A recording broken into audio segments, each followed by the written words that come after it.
Assalamualaikum warahmatullahi wabarakatuh. Para syekh, para muslimin, para muslimat, para penggemar, para fan, para muhibbin, dimanapun berada, semoga antum sehat-sehat semua. Kali ini kita akan membahas tentang tarawih ngebut. Jadi kan udah banyak itu di YouTube. Tarawih ngebut bisa 20 rakaat jadi 6 menit. Ya enak itu, cepat selesai. Atau 20 rakaat jadi 10 menit. Jadi sebenarnya bagaimana tarawih ngebut? Ini kita akan bacakan dari kitab ya, biar lebih yakin. Karena Imam Ahmad itu berkata, kalau ada orang mau ngaji ke Imam Ahmad itu berkata, tunggu dulu saya ambil kitab. Kata Imam Ahmad, al-kitabu ahfadz.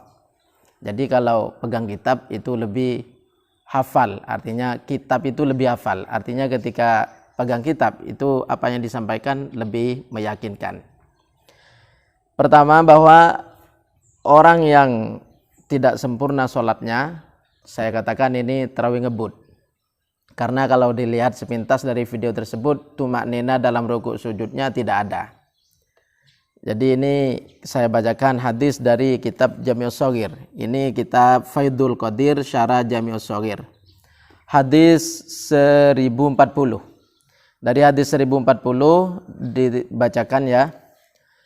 Qala Nabiyyu sallallahu alaihi wasallam, aswa'un nasi sariqatan alladzi yasriqu min sholatihi. Seburuk-buruknya manusia mencurinya. Seburuk-buruknya pencuri adalah orang yang mencuri sholatnya. Jadi hati-hati. Orang yang sholatnya tidak sempurna ini oleh Rasulullah dikatakan sebagai pencuri sholat.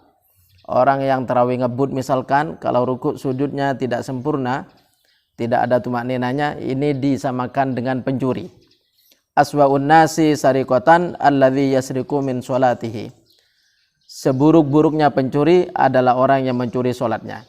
Lalu para sahabat berkata, wa kaifa yasriqu minha ya Rasulullah?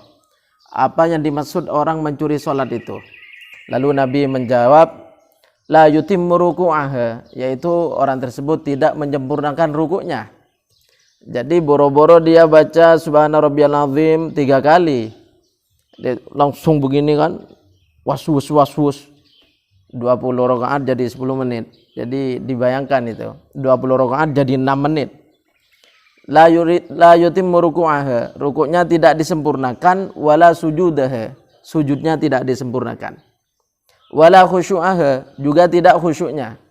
Jadi kalau soal khusyuk siapa yang tahu, hanya Allah yang mengetahui, dan itu urusan hati. Tapi secara zahir yang harus terpenuhi itu adalah rukuk sujudnya itu harus tumakninah, lalu sholat itu dikatakan sah. Hadis ini diriwayatkan ha mim kaf an Abi Qatadah at-Tayalisi, ha mim ain an Abi Sa'id sahih. Jadi ini hadis sahih. Dalam hadis ini Rasulullah SAW mengatakan kalau orang yang sholatnya ngebut, sholatnya buru-buru, sholatnya cepat, sholatnya kilat, ini oleh Rasulullah dikatakan sebagai pencuri sholat. Maksud mencuri sholat bagaimana? Yaitu mencuri tumakninah dalam rukuk dan sujudnya itu. Itu yang pertama. Jadi kalau tarawih jangan terlalu cepat. Kalau masih muda, carilah masjid yang tarawihnya lebih lama biar pahalanya lebih banyak. Hadis kedua dalam kitab ini juga Al-Jami'us Shaghir. Jadi ini syarahnya Faidul Qadir Syarah Jami'us Shaghir. Hadis yang kedua ini nomor hadis 364. Ini menjelaskan bahwa sholat yang sempurna itu akan diterima dan sholat yang tidak sempurna itu tidak akan diterima.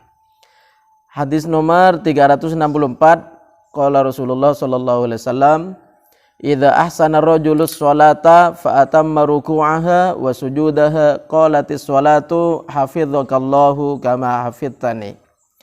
Jika seorang itu bagus sholatnya sempurna, sholatnya tepat, sholatnya pelan, fa atamma ruku'aha, rukuknya sempurna, tumakninanya sempurna, baca tasbihnya lengkap, subhana rabbiyal azim, wa sujudaha, sujudnya sempurna, tumaknina, jadi dia sholatnya pelan, santai.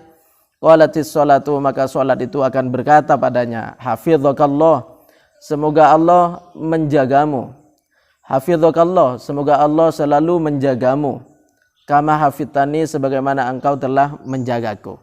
Jadi sholat itu berterima kasih pada orang tersebut. Karena sholatnya tepat, caranya tepat, maka sholat itu berterima kasih kepada orang tadi.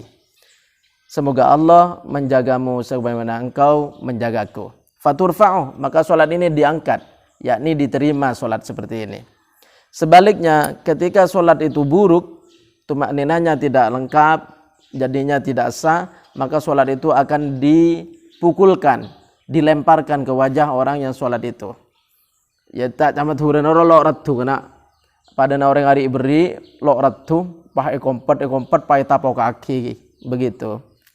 Wa idza asa as-salata, dan ketika seorang tersebut salatnya jelek, salatnya tidak betul, falam yutimma ruku'aha, rukuknya tidak sempurna, wa sujudaha, sujudnya tidak sempurna, terlalu cepat, tidak tumaknina, qalatis salatu, maka salat itu berkata padanya, dhayya'akallahu kama dhayya'tani.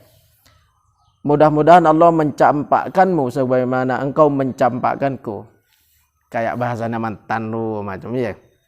Dhayya'akallahu kama dhayya'tani. Semoga Allah menyia-nyiakanmu sebagaimana engkau menyia-nyiakan diriku. Jadi salat itu kayak ate salat polana kecangin polana rukuk sujud delok begena, bi salat itu kayak ate salatnya, jadi itu aki coba orang yang salat begitu bi salatnya. Dhayya'akallahu kama dhayya'tani. Semoga Allah menyia-nyiakan dirimu sebagaimana engkau menyia-nyiakan diriku. Fatulaffu kama yulaffu thawbul khaliqu. Maka salat itu ekompet padana kelampi sila lajur ekompet fayudrabu biha wajhuhu, kemudian dilemparkan ke wajah orang tadi. Jadi salatnya tidak diterima karena salatnya buruk dan jelek dan tidak bagus. Ini hadis riwayat At-Tayalisi an Ubadah bin As-Samit sahih. Jadi poin pertama, salat kebut. Bagaimana salat ngebut? Sah dan tidaknya secara zahir ya tergantung tumaknina dalam rukuk sujudnya. Seperti hadis yang sudah dibacakan. Orang yang salatnya cepat diibaratkan sebagai pencuri, terus bahkan pencuri paling buruk. Orang yang bagus salatnya itu salatnya diterima, dan salat itu mendoakan kepada orang tadi semoga senantiasa dijaga oleh Allah.